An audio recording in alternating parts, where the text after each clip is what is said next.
Assalamualaikum warahmatullahi wabarakatuh. Salam sejahtera adik-adik. Bertemu kembali dengan Ibu Dina Septian Dewi pada pembelajaran Bahasa Indonesia kelas 8. Pada pertemuan yang lalu, kita sudah membahas mengenai pengertian, ciri-ciri, dan unsur teks eksposisi. Pada pertemuan kali ini, kita akan membahas materi mengenai menyimpulkan teks eksposisi. Tujuan pembelajaran kali ini diharapkan kalian mampu menyimpulkan isi teks eksposisi yang berupa artikel ilmiah populer dari surat kabar dan majalah berdasarkan gagasan-gagasan yang didengar dan dibaca. Oleh karena itu, simak baik-baik paparan materi dari Ibu. Sebelum menyimpulkan isi teks eksposisi, ada beberapa hal yang harus kalian ketahui. Yang pertama, yaitu gagasan umum dan gagasan khusus. Gagasan umum bisa juga disebut gagasan utama atau ide pokok. Gagasan umum merupakan gagasan yang menjadi dasar pengembangan suatu paragraf. Sedangkan gagasan khusus dapat pula disebut gagasan pendukung atau penjelas. Gagasan khusus dikembangkan berdasarkan gagasan umum. Perhatikan contoh berikut. Kebiasaan masyarakat dalam membuang sampah sembarangan penyebab rusaknya jalan dan timbulnya banjir. Secari kertas dibuang oleh seorang pelajar, sebuah kantong plastik dilemparkan oleh seorang ibu sepulang dari pasar, dan selembar bungkus rokok diempaskan seorang bapak. Kemudian, berkolaborasi dengan sampah-sampah warga lainnya.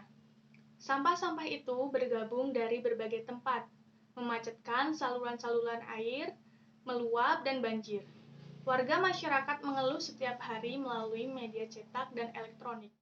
Nah, apakah kalian bisa menentukan yang mana gagasan umum dan yang mana gagasan khusus dari teks tersebut? Langsung saja kita bahas.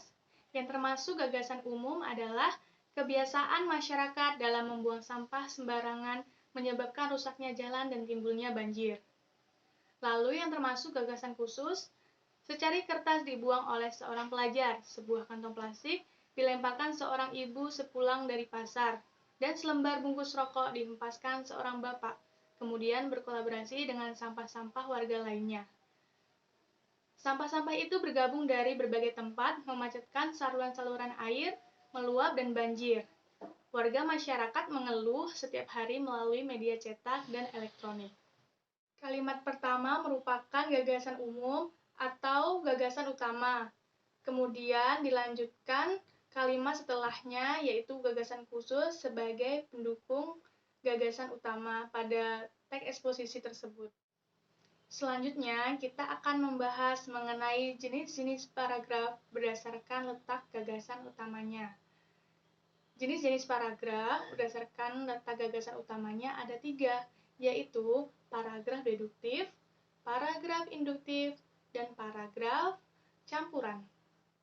Yang pertama yaitu paragraf deduktif. Paragraf deduktif yaitu paragraf yang gagasan utamanya terletak pada awal paragraf. Yang kedua, paragraf induktif, yaitu paragraf yang gagasan utamanya terletak pada akhir paragraf. Yang terakhir yaitu paragraf campuran, yaitu paragraf yang gagasan utamanya terletak di awal dan akhir kalimat. Baiklah, kita lihat bersama contoh dari paragraf deduktif.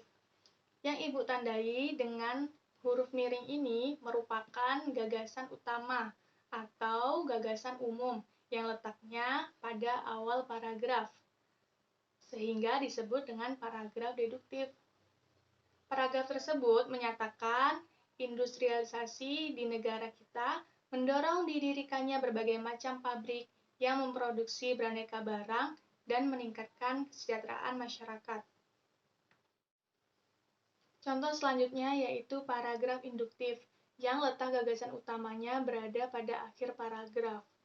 Seperti yang Ibu tandai dengan huruf miring ini, menyatakan bahwa fenomena semacam itu merupakan bukti bahwa remaja pada tahun-tahun ini tidak selalu bernilai negatif.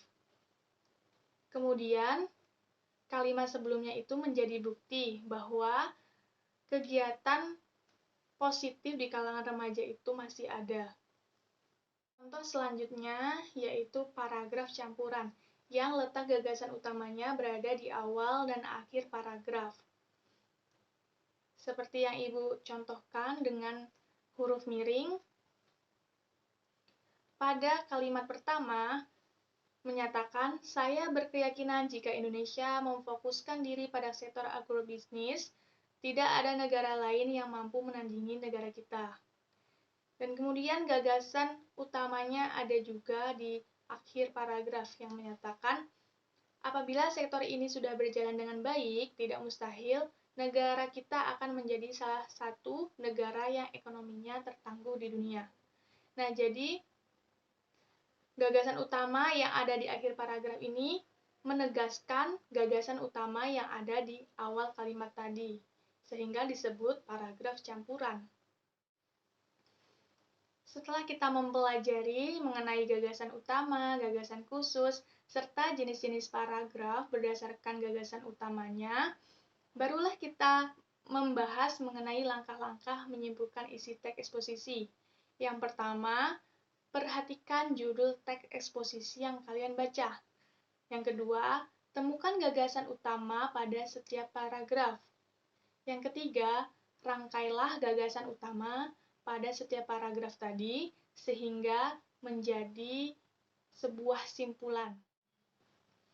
Semoga pembelajaran kali ini dapat bermanfaat dan adik-adik semua dapat memahami video pembelajaran ini dengan baik.